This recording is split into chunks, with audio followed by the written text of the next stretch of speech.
So hi guys, welcome to my YouTube channel. Guys, आज के इस वीडियो में हम बात करेंगे क्लास 10th हिंदी के सबसे महत्वपूर्ण वायरल प्रश्न, ठीक है, जो कि 101% पूरी गारंटी है कि बोर्ड एग्जाम में आपके आएगा। ठीक है, 16 फरवरी का बिल्कुल वायरल पेपर है ये। अगर इसको देख लेते तो आपका बोर्ड एग्जाम में बिल्कुल नंबर पक्का हो जाएगा। ठीक है, और ये प्रश्न जो है 16 फरवरी को आपको तबाही मचाएगी, यानी कि आपके पेपर में अब 16 फरवरी को ही ये प्रश्न देखने को मिलेंगे। तो इस वीडियो में आप पढ़ोगे 25 बहुविकल्पीय प्रश्न। ठीक है, मोस्ट इंपॉर्टेंट बहुविकल्पीय 25 प्रश्न पढ़ोगे, पद्यांश पढ़ोगे, गद्यांश पढ़ोगे और संस्कृत की भी पद्यांश गद्यांश इस वीडियो में हम देखेंगे। ठीक है, तो सबसे पहले क्या देखेंगे?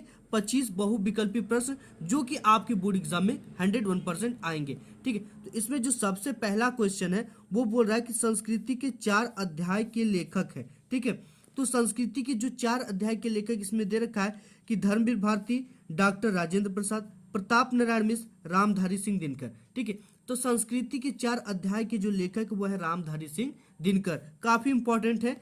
फिर नेक्स्ट है ईर्ष्या तू न गई मेरे मन से की रचनाकार है। ठीक है, दे रखा है धर्मवीर भारती, मोहन राकेश, श्याम सुंदर दास, रामधारी सिंह दिनकर। ठीक है, तो देखो ईर्ष्या तू नहीं गई मेरे मन से, इसकी भी लेखक कौन है? रामधारी सिंह दिनकर है। इसके बाद नेक्स्ट क्वेश्चन है कि बर्फ की गुड़िया के रचनाकार है। दे रखा है पद्मलाल पुन्नालाल बख्शी, जयप्रकाश भारती, रामधारी सिंह दिनकर, रामचंद्र शुक्ल। ठीक है, तो देखो जो बर्फ की गुड़िया के रचनाकार है वो आपके हैं जयप्रकाश भारती जी। ठीक है, तो ये दूसरा क्वेश्चन राइट हो जाएगा।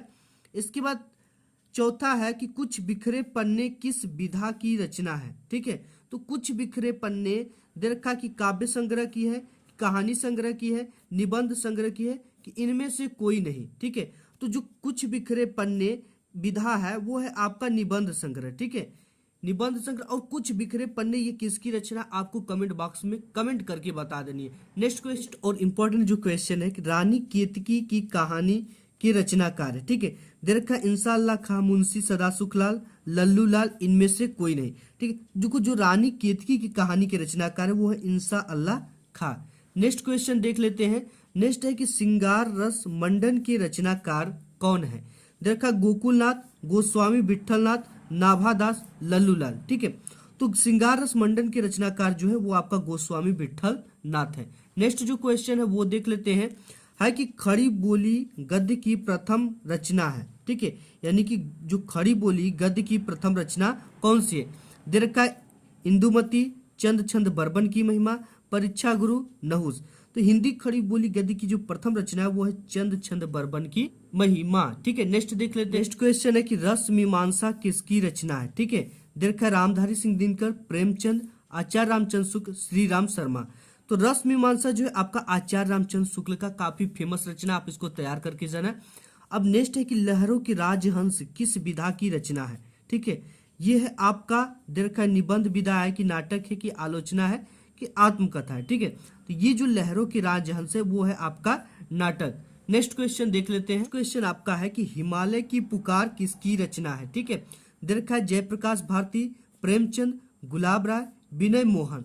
तो देखो जो हिमालय की पुकार है वो आपकी जयप्रकाश भारती जी की रचना है। नेक्स्ट क्वेश्चन देख लेते हैं। नेक्स्ट है कि बाण भट्ट की आत्मकथा के लेखक हैं। दे रखा है कि रामवृक्ष बेनीपुरी, हजारी प्रसाद द्विवेदी, अज्ञे, प्रेमचंद। ठीक है, तो बाण भट्ट जो आत्मकथा है इसके जो लेखक है आपके आचार्य हजारी प्रसाद द्विवेदी जी है। नेक्स्ट क्वेश्चन देख लेते हैं। नेक्स्ट आपका है कि क्या भूलूं क्या याद करूं किस विधा की रचना है? दे रखा है जीवनी है कि आलोचना है कि निबंध है कि आत्मकथा है। ठीक है, तो क्या भूलूं क्या याद करूं ये क्या है? आत्मकथा है। नेक्स्ट क्वेश्चन है कि तार सप्तक के संपादक कौन है? ठीक है, दे रखा है निराला है कि महादेवी वर्मा के अज्ञे हैं कि श्याम नारायण पांडे। ठीक है, तो जो तार सप्तक के संपादक है वो आपके कौन है? अज्ञे जी है। नेक्स्ट क्वेश्चन देख लेते हैं। नेक्स्ट है कि वैदेही वनवास के रचयिता है, काफी इंपॉर्टेंट क्वेश्चन है। दे रखा है कि शांति प्रिय देवी, अयोध्या सिंह उपाध्याय, रामचरित उपाध्याय, सियाराम शरण गुप्त। ठीक है, तो देखो वैदेही वनवास की जो रचयिता है वो आपके अयोध्या सिंह उपाध्याय हरिऔध जी है। ठीक है, ये दूसरा वाला ऑप्शन आपका क्या हो जाएगा? करेक्ट हो जाएगा। नेक्स्ट क्वेश्चन आपका है कि आहुति सी गिर चढ़ी चीता पर उठी ज्वाला सी में कौन सा अलंकार है? ठीक है, श्लेष अलंकार है कि उत्प्रेक्षा अलंकार है कि उपमा अलंकार है कि रूपक अलंकार? तो गाइस इसमें देखो आहुति सी, ठीक है, सी में एक योजक चिन्ह लगा होता है। जब भी योजक चिन्ह आए तो आप समझ जाना कि ये कौन सा अलंकार है, आपका उपमा अलंकार है। नेक्स्ट क्वेश्चन देख लेते हैं, है कि रोला में कितनी मात्राओं पर यति होता है, ठीक है, यति जो आपको 2 पाई होता है उसे यति कहते हैं, तो कितनी मात्राओं पे लगाया जाता है। दे रखा 11 और 13, 13 और 11, 12 और 10, इनमें से कोई नहीं, ठीक है। तो देखो जो रोला में कितनी मात्राओं पे यति होता है, 11 और 13 मात्राओं पे यति होता है। नेक्स्ट क्वेश्चन है, हे खग मृग के मधुकर श्रेणी तुमने देखी सिद्धता मृग नयनी में कौन सा रस है, ठीक है। तो आप देख रहे हो हे, इसमें अच्छा आप इसको समझ लो पहले, ये हास्य रस है, करुण रस है, वीर रस है, इनमें से कोई नहीं, ठीक है। तो अब इसको समझो, हे खग मृग के मधुकर श्रेणी तुमने देखी सीता मृग नयनी, ठीक है। ये जब राम जी कहते हैं मृग से कि हे खग मृग के मधुकर श्रेणी तुमने देखी सीता मृग नयनी, तुमने सीता के मृग नयनी को देखा है, तो इसमें उस समय वो काफी दुखित होकर सीता जी को खोजते हैं और यही बातें बोलते हैं। तो इसमें कौन सा रस होगा, करुण रस होगा। नेक्स्ट क्वेश्चन है कि जेठ का तत्सम होगा, ठीक है, जेठ का जो तत्सम होगा वो क्या होगा, ज्येष्ठ होगा, ज्येष्ठ होगा, जेठ मास होगा, कनिष्ठ होगा। तो जेठ का जो तत्सम होगा वो होगा ज्येष्ठ, ठीक है। इसके बाद है शताब्दी में कौन सा समास है, द्विगु समास है, कर्मधारय समास है, बहुव्रीहि समास है, कर्मधारय समास है, ठीक है। तो देखो जो शताब्दी है ना, शताब्दी मतलब कि 100 वर्षों का समय या 100 वर्षों का समूह, तो ये कौन सा समास हो जाएगा, द्विगु समास। नेक्स्ट आपका क्वेश्चन है कि बादल का पर्यायवाची है, ठीक है, काफी इंपॉर्टेंट है, नीरज, वारिद, पंकज, अंबुज, ठीक है। तो देखो नीरज तो है ही नहीं, पंकज है ही नहीं, अंबुज है ही नहीं, तब क्या होगा, आपका वारिद होगा, ठीक है। वारिद ये किसका पर्यायवाची है, बादल का। नेक्स्ट है कि मध्वरी का संधि विग्रह होगा, यानी मध्वरी का हम संधि विग्रह करेंगे तो क्या बनेगा, ठीक है। तो इसमें दे रखा मधु धन री, मधु धन अरी, म धन धूरी, इनमें से कोई नहीं, ठीक है। तो हमने आपको इसका नियम बताया था, बिल्कुल इसकी ट्रिक बताई थी कि कैसे संधि को पहचाना जाता है, एक वीडियो बनाया, ठीक है, काफी डिटेल्स वीडियो है, आप उसमें जाकर देखोगे। देखो यहाँ पे ये क्या है, आधा ध है और यहाँ पे वो आया है, ठीक है। तो यहाँ पे क्या हो जाएगा, ये ऊ की मात्रा हो जाती है और ये पूरा का पूरा लग जाएगा और ये ऊ की मात्रा हो जाएगी और यहाँ से वो हट जाता है, ठीक है। तो ये आपकी मधु धन अरी बनेगा, इसका मतलब ये वाला ऑप्शन आपका क्या है, करेक्ट है। इसके बाद नेक्स्ट है गुरुवादेशा में कौन सी संधि है, ठीक है, यड़ संधि है कि गुण संधि की वृद्धि संधि की दीर्घ संधि। अब आपको ये ध्यान देना है कि आपके 10th में केवल और केवल यड़ संधि पढ़ा जाता है, जिसका सूत्र इको यड़ची होता है, तो आपको एड़ संधि ही पूछेगा, ठीक है। तो एड़ संधि पहला ऑप्शन करेक्ट हो जाएगा। इसके बाद नेक्स्ट है आपका कि नद्याम में किस विभक्ति वचन का रूप है, पंचमी विभक्ति एक वचन, सप्तमी विभक्ति द्विवचन, सप्तमी विभक्ति एक वचन, षष्ठी विभक्ति एक वचन, ठीक है। तो आप नद्याम जानते हो कि कौन सी विभक्ति होगी, सप्तमी विभक्ति होगी और वचन कौन सा होगा, एक वचन। ऑप्शन नंबर आपका तीसरा क्या हो जाएगा, करेक्ट हो जाएगा, ठीक है। नेक्स्ट क्वेश्चन है हसतु शब्द हस धातु के किस लकार का रूप है, दे रखा लट लकार है, लोट लकार है, लंग लकार है, विधिलिंग लकार है। तो ये आपका हसतु आप जानते हो कौन सा लकार है, लोट लकार है। नेक्स्ट गाइस ये है आपका गद्यांश, ठीक है, और ये गद्यांश वेरी वेरी इंपॉर्टेंट है और ये आपके बोर्ड एग्जाम में 101% आएगा, ठीक है। ये एक तो आपको मित्रता वाले चैप्टर से एक गद्यांश आना ही आना है और ये काफी इंपॉर्टेंट है, ये आपके बोर्ड एग्जाम में आएगा, ठीक है। दे रखा कि मित्र का कर्तव्य इस प्रकार बताया गया है, उच्च और महान कार्य में हर प्रकार से सहायता देना, मन बढ़ाना, साहस दिलाना कि तुम अपनी निज की सामर्थ्य से बाहर काम कर जाओ, यह कर्तव्य उसी से पूरा होगा, ठीक है।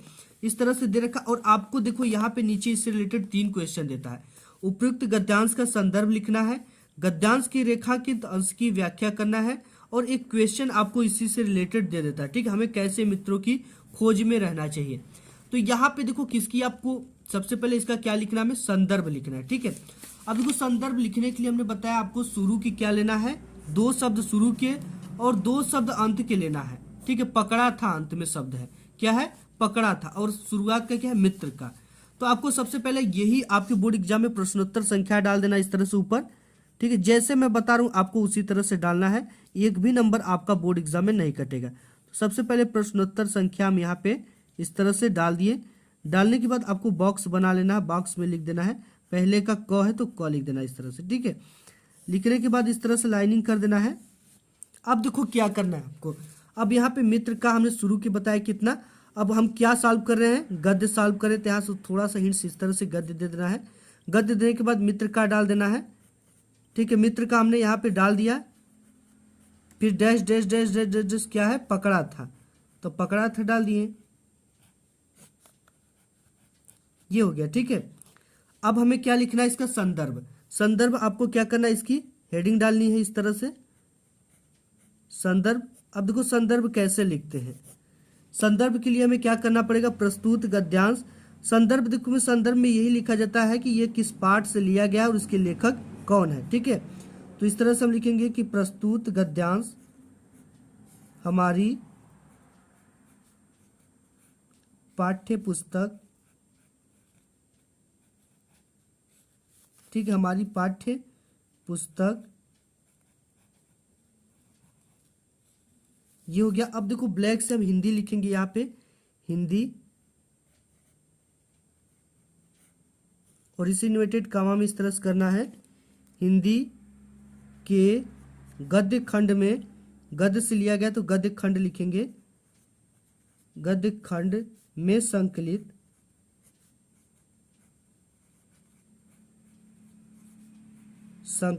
किस पाठ से लिया गया है, मित्रता पाठ से लिया गया, तो इसमें लिख देना आपको मित्रता पाठ से लिया गया है, पाठ से लिया गया है,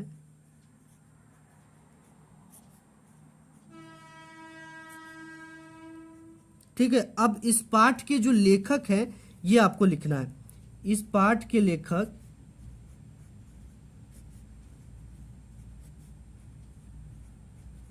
लेखक कौन है उसका आपको क्या करना है, नाम लिखना है। इसके लेखक जो है आचार्य रामचंद्र शुक्ल हैं आपके, इस तरह से आपको डालना है आचार्य, और यहाँ पे उनका हट जाएगा रामचंद्र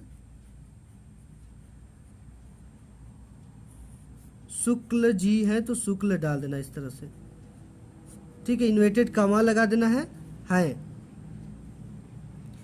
तो इस तरह से आपने क्या लिख दिया, इसका संदर्भ लिख दिया कि प्रस्तुत गद्यांश हमारी पाठ्य पुस्तक हिंदी के गद्य खंड में संकलित मित्रता नामक पाठ से, ठीक है, नामक पाठ से लिया गया। इस पाठ के लेखक आचार्य रामचंद्र शुक्ल है। नेक्स्ट, इसके बाद आपको क्या करना है, नेक्स्ट क्वेश्चन देगा कि रेखांकित अंश की व्याख्या कीजिए।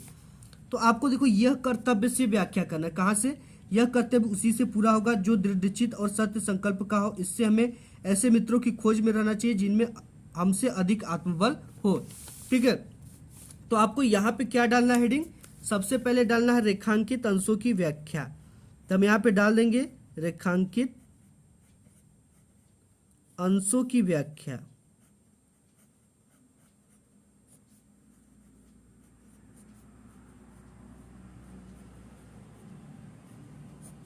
ये हमने डाल दिया रेखांकित अंशों की व्याख्या। अब देखो क्या लिखना है, प्रस्तुत पंक्ति में लेखक कहता है कि एक सच्चा मित्र अपने मित्र के महान कार्यों को करने में आसानी से कर सके, ठीक है, किंतु ऐसा मित्र सरलता से नहीं मिलते। ऐसा कार्य वही व्यक्ति कर सकता है जिसका मन शक्तिशाली हो और स्वभाव दृढ़ निश्चयी हो। शक्तिशाली मन और सत्य मार्ग पर चलने वाला व्यक्ति ही संकट आने पर अपने मित्रों की सहायता करता है, ठीक है। ये इसकी क्या हो गई, व्याख्या हो गई, ठीक है। ये आप देख सकते हैं यह कर्तव्य उसी से पूरा होगा जो दृढ़चित और सत्य संकल्प का हो। इसमें हमें ऐसे मित्रों की खोज में रहना चाहिए जिनमें हमसे अधिक आत्मबल हो।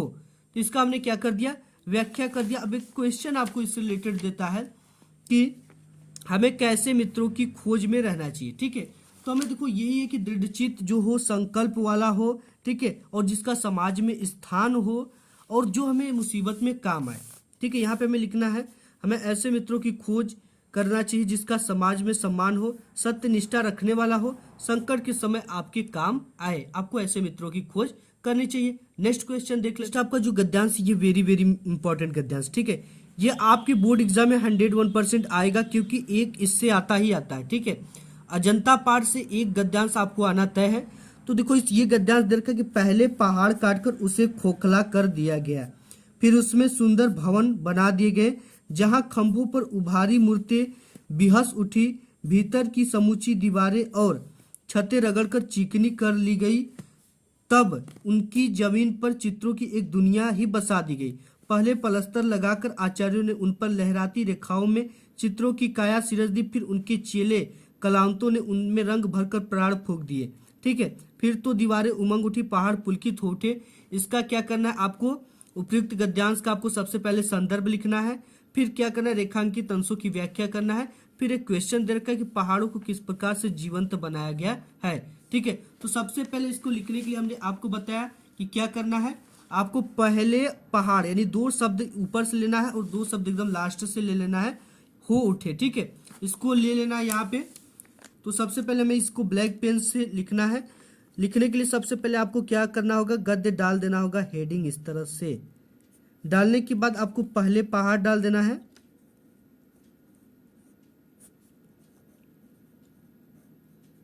ये हमने डाल दिया पहले पहाड़, डैश डैश डैश डैश, क्या है, उठे, हो उठे। ठीक है, हो उठे आपको डाल लेना इस तरह से।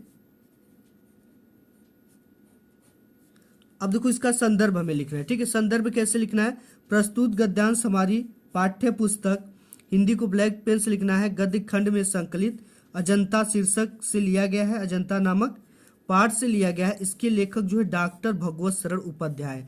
ठीक है, एक आपके 101% आएगा और इसको आएगा तो आप इसमें पहाड़ जरूर रहता है, अजंता जरूर रहता है। ठीक है, और कुछ ऐतिहासिक चीजें होती है जैसे खंबा हो गया, ठीक है, ये चित्र हो गया, ये सब चीजें इसकी जो हिंट्स है ना ये आपको मिल जाएंगी, जरूर आएगा आपके बोर्ड एग्जाम में। तो आपको आएगा तो इसी तरह से इसका लिखना है संदर्भ। ठीक है, ये अजंता नामक पाठ से लिए गए और इसके लेखक डॉक्टर भगवत शरण उपाध्याय जी हैं। अब इसकी देखो व्याख्या किसकी करनी है, ये जो रेखा खींचा गया है यहाँ से लेकर और यहाँ तक, ये रेखा जो खींचा गया नीचे। ठीक है, क्या है आपको कि उनकी जमीन पर चित्रों की एक दुनिया ही बसा दी गई। पहले पलस्तर लगाकर आचार्यों ने उन पर लहराती रेखाओं में चित्रों की काया सिरज दी, फिर उनके चेले कलावंतों ने उनसे रंग भरकर प्राण ही फूंक दिया। इसकी ही व्याख्या करना है। देखो इसमें क्या करना है, हेडिंग डालना आपको रेखांकित अंशों की व्याख्या। ठीक है, तो हम यहाँ पे डाल देते हैं रेखांकित अंशों की व्याख्या।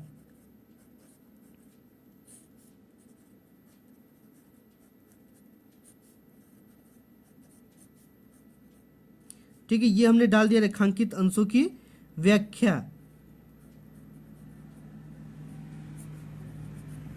अब देखो व्याख्या डालने के बाद हमें इसको लिखना है, ये लेखक है, ठीक है, कवि तो है नहीं। तो लेखक कहता है कि अजंता की चित्रकलाएं वर्तमान स्वरूप में कैसे आई, इसके पीछे चित्रकारों ने कठोर परिश्रम किया था, तब जाकर उस चिकनी जमीन पर दुर्लभ चित्रों की एक दुनिया बसा दी गई। पहले आचार्यों ने लहरदार रेखाओं द्वारा चित्रों को स्वरूप बनाया। ठीक है, चित्रों का रूप बनाया, फिर उनके शिष्यों ने, शिष्य मतलब कलावंतों ने उन पर चित्रों में रंग भरकर उन्हें प्राणवान बना दिया, यानी उसे सजीव बना दिया। ठीक है, जैसे चित्र ही आप किसी भी अगर कलर चित्र बनाए उसे कलर कर दो अच्छा से तो वो लगता नहीं कि असली जैसा है, वही चीजें बोल रहा है। अब इसके बाद एक क्वेश्चन इसमें है कि यहाँ पे पहाड़ों को किस प्रकार जीवंत बनाया गया। तो आपने शुरू से अंत तक सुन ही लिया कि पहले पहाड़ों को काटा गया। ठीक है, काटने के बाद उसे रगड़ा गया, फिर उसे प्लास्टर करके चित्र बनाया गया। चित्र बनाने के बाद उसमें क्या किया गया, उनके चेलों ने उसे रंग भर दिया। ठीक है, यहाँ पे लिखा वही कि पहाड़ों को खोखला किया गया, छतों को रगड़कर चिकना बनाया गया, रेखाओं के द्वारा चित्र बनाकर रंग भरकर उसे जीवंत बनाया गया। नेक्स्ट देख ले, नेक्स्ट आपका बहुत ही इंपॉर्टेंट है, ये आपके बोर्ड एग्जाम में आएगा ही आएगा। ठीक है, काफी इंपॉर्टेंट है। ये सच्चा प्रेम वही है जिसकी तृप्ति आत्मबलि पर हो निर्भर, त्याग बिना निष्प्राण प्रेम है, करो प्रेम पर प्राण निछावर, देश प्रेम वह पूर्ण क्षेत्र है, अमल असीम त्याग से विलसित, आत्मा की विकास से जिसमें मनुष्यता होती है विकसित। ठीक है, ये आपका काफी रामनिवास त्रिपाठी जी का इंपॉर्टेंट है और ये आपके बोर्ड एग्जाम में आता ही आता है। ठीक है, देखो ये बिल्कुल सरल होता है, इसके लिए कुछ भी नहीं करना होता है। इसके जो शब्द होते हैं ना वो आसान वाले शब्द होते हैं। क्यों आसान वाले होते हैं, जैसे यहाँ पे आप देख सकते हो देश प्रेम वह पूरे क्षेत्र है। ठीक है, यानी कि जो देश से प्रेम करने वाला, देश प्रेम एक ऐसा साधन है, एक ऐसा चीज है जिससे एक पूरे क्षेत्र से माना जाता है, अमल असीम त्याग से विलसित। ठीक है, तो आप इसको इजीली अपने भाषा में क्या कर सकते हो, कन्वर्ट कर सकते हो, यानी व्याख्या कर सकते हो। तो इसकी व्याख्या करने के लिए सबसे पहले हमें क्या लिखना पड़ेगा, शुरुआत के 2 शब्द लिखने होंगे और अंत के 2 शब्द लिखकर इसे हिंट्स देना पड़ेगा।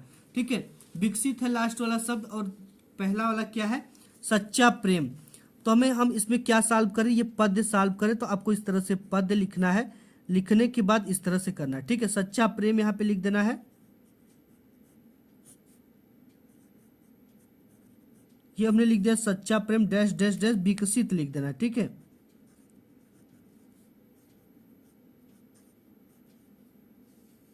ये हो गया आपका विकसित। ये हिंट्स देने के बाद हमें पूछ देगा इसमें कि संदर्भ लिखने के लिए, ठीक है। तो संदर्भ हेडिंग डाल देंगे प्रस्तुत पद्यांश, ठीक है। पद्यांश है हमारी पाठ्य पुस्तक हिंदी के काव्य खंड, देखो यहाँ पे वो गद्य खंड लिखते थे, गद्य में, पद में क्या लिखेंगे, काव्य खंड में संकलित स्वदेश प्रेम नामक शीर्षक से लिया गया है, ठीक है। ये किस शीर्षक से लिया गया है, स्वदेश प्रेम नामक पाठ से लिया गया है। इसकी जो रचयिता है वो है राम नरेश त्रिपाठी जी, ठीक है। तो ये हो गया संदर्भ। अब देखो संदर्भ की बात देता है नेक्स्ट क्वेश्चन आपको कि रेखांकित अंशों की व्याख्या कीजिए, किसकी, रेखांकित अंशों की व्याख्या कीजिए। तो यहाँ पे आपको डाल देना रेखांकित अंशों की व्याख्या इस तरह से, ठीक है। ये हेडिंग आपकी रहेगी रेखांकित अंशों की व्याख्या।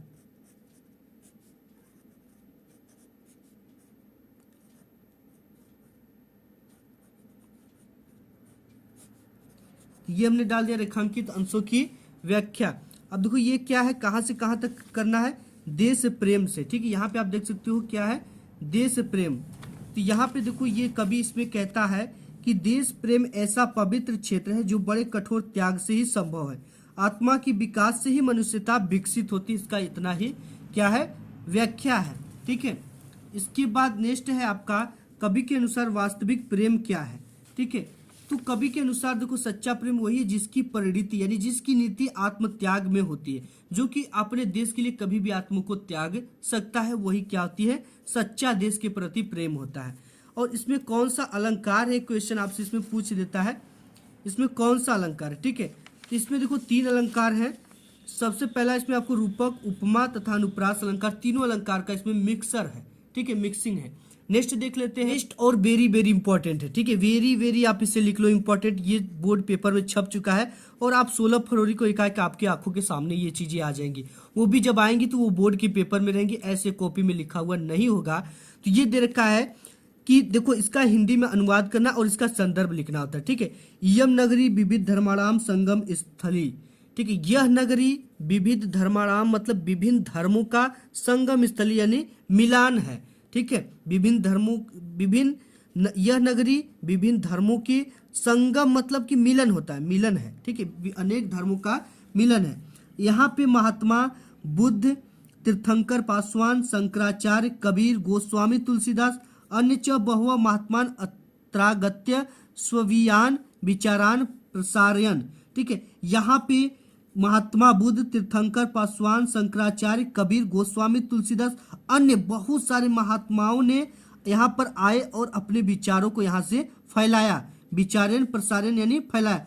न केवल दर्शन साहित्य धर्म में अपितु यह केवल दर्शन साहित्य कला, दर्शन साहित्य और धर्म में ही का ही संगम स्थल नहीं है, अपितु बल्कि कला क्षेत्रपि इयम नगरी विविधनाम कलनाम शिल्पानाम कृत्यलोके विश्रुता, मतलब कि यह कला के क्षेत्र में भी यह नगरी विभिन्न कलाओं का, शिल्पाना से यानी पत्थरों का चीजों के बनने में, कृत्यलोके विश्रुता पूरे विश्व में प्रसिद्ध है। अत्रज्ञा कौशे साटिका देशे देशे सर्वत्र स्फुरन्ते, यहाँ की जो रेशमी साड़ियाँ हैं वो देशों देश यानी विदेशों में भी लोकप्रिय है। अब इसका हमें क्या लिखना है, सबसे पहले हमें इसका लिखना है संदर्भ। संदर्भ हम क्या डाल देंगे, इस तरह से हेडिंग डाल देंगे, फिर इसके बाद इसका हिंदी में अनुवाद करना है, ठीक है।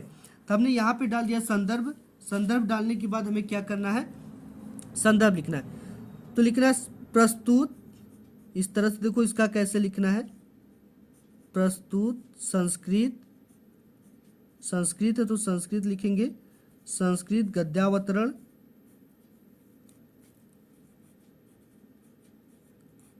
ये गद्यावतरण है तो गद्यावतरण हमारी,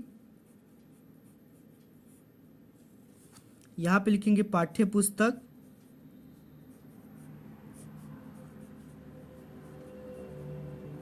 पाठ्य पुस्तक। अब किससे लिया गया है, हिंदी, तो यहाँ पे लिख देंगे हिंदी,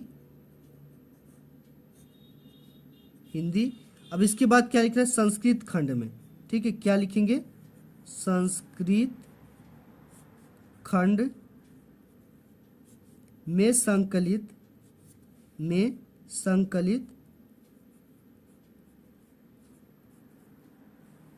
संकलित अब किस पार्ट से लिया गया है? ये वाराणसी वाले पार्ट से लिया गया। किस पार्ट से?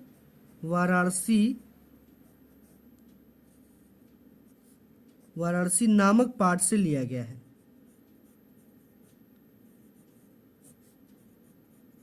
ये काफी इंपॉर्टेंट है और आपके बोर्ड एग्जाम में आएगा।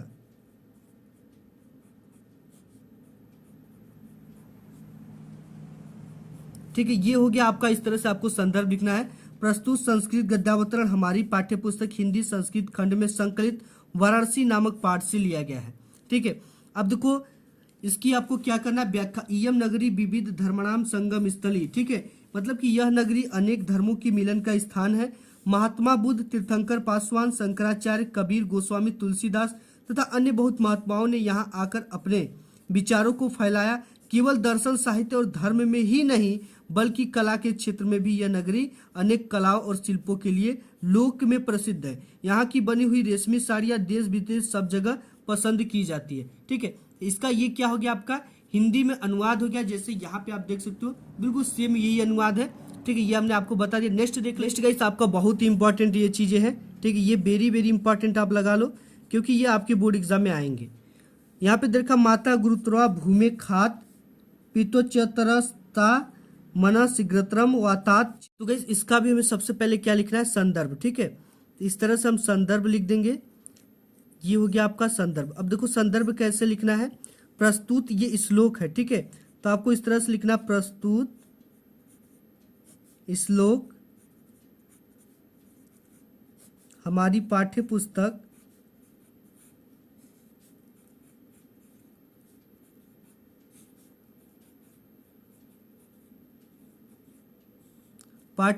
अब देखो हिंदी है तो आपको लिख देना हिंदी। अब संस्कृत खंड से लिया गया तो आपको क्या लिखना है, संस्कृत खंड में संकलित किस पाठ से लिया गया है, जीवन सूत्राणी। ठीक है, किस पाठ से आपका लिया गया है, जीवन सूत्राणी। तो हमने लिख दिया कि प्रस्तुत जीवन सूत्राणी नामक पाठ से लिया गया है।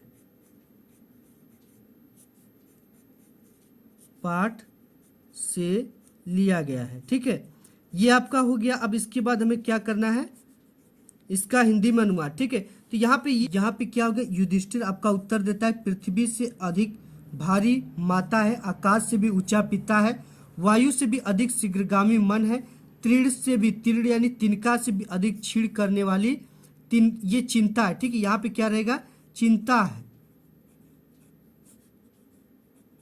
ये हो गया आपका। ठीक है, तो इस तरह से आपको लिखना है। माता गुरुत्रा यानी आपका युधिष्ठिर उत्तर क्या देता है, पृथ्वी से अधिक भारी माता है। ठीक है, यानी महान माता है। पितोच्चतरस्तथा यानी कि पिता से भी ऊंचा, आकाश से भी ऊंचा आपका पिता का स्थान है। और यहाँ पे वायु से भी शीघ्र यानी वायु से भी तेज आपका मन है, और आपका तिनका से भी तेज आपको का चिंता है। ठीक है, यानी कि ये जो चीजें तिनका अधिक छीड़ है यानी इससे भी ज्यादा आपको जल्दी जलाती है। तो गाइस आज की इस वीडियो में बस इतना ही। मिलूंगा एक नेक्स्ट वीडियो में, तब तक के लिए धन्यवाद।